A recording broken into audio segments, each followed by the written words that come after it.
Okay, so this is my 1919 A4, if you will, home built with a CYMA AK in the center. It's nothing special. The AK itself is at least 10 years old. Needs help. It wants to die, but I won't let it. So actually, I might be getting another one here soon. We'll see.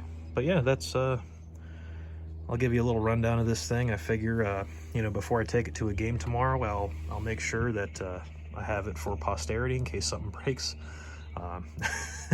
in case it gets smashed, in case something happens, in case I want to throw it off a, you know, a cliff or something. I figure I'll take a video and record what it looks like now. So, charging handle, literally just linked to the AK charging handle. Rear sight is for reference, as reference points, lines up with the front sight. It's from, you know, some Fallout 4 type stuff going on here. That's a barrel bolt. It's kind of close. The actual one is just like a spring latch, but I don't have that kind of technology or time. Top cover hinges up, and then there's your AK charging handle. I had to trim off the actual handle on the dust cover, and had to tap and drill another hole at the back of the dust cover. So that's why that's that way. Now, the wiring for this is kind of odd. So this here is where the battery hooks into, right? It's a Dean's connector, pretty normal, pretty average. That goes not only, that's paralleled into the gun, right? It's also paralleled out and into this hopper feed.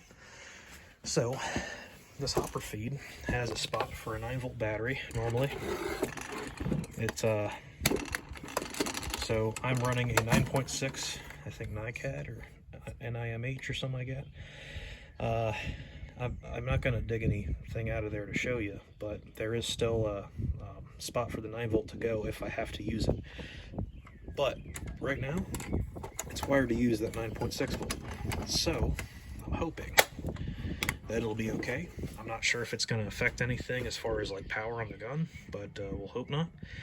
And yeah, so that's one way to wire it.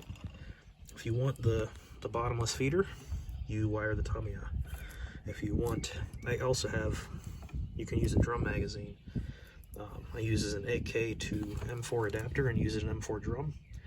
And that drum snaps onto this Dean's connector. That Dean connector goes back to this little button right here, which winds that drum magazine, which is not shown, obviously. But it's, you know, if you have ever gotten a drum magazine, you know how it works. So it's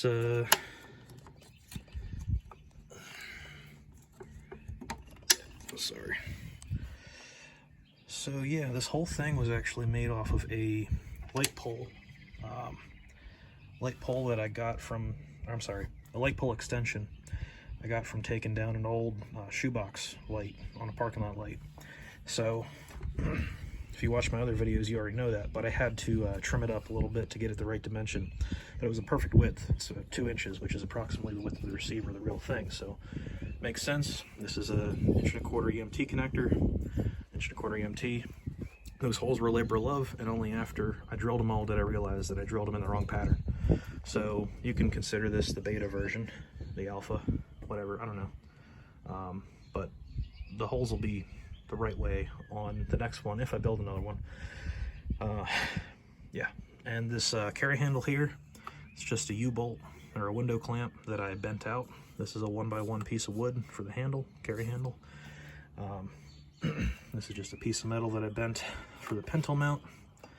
Pintle mount's pretty simple, just a couple of bolts. It's all really just hardware, scraps, spare parts, stuff like that. So this this whole thing pulls right out of here. I'm not going to do it right now because it's kind of, you know, need both hands. But yeah, the tripod legs fold up. They fold up, they hinge on these bolts on either side. They hinge on those. And the front, I know it looks nothing like the actual tripod, but this one is supposed to keep it flat. It was wobbling way too much. Right now it's pretty sturdy, but it was wobbling before, so I added that flange on there. That flange also, with that piece of wire, when you fold everything up, that piece of wire gets strapped around the legs here. and that's what holds it all together. So I think I mentioned already. Oh, and the trigger. That's, yeah, kind of proud of that. I really wasn't sure what I was going to do, but worked out. Really just uses the actual trigger motion, and that might hurt my finger after a while, but it's probably the simplest thing I could have done. So yeah, I had some decent luck with the feeder, but I'm really hoping it works, because if not, it'll be a drum magazine with 1,500 rounds versus an ammo can with 5,000. So, and that ammo can, you can't use that on the move, obviously, you know, unless if I were to build a bracket for it. I think that'd be a little bit over the top.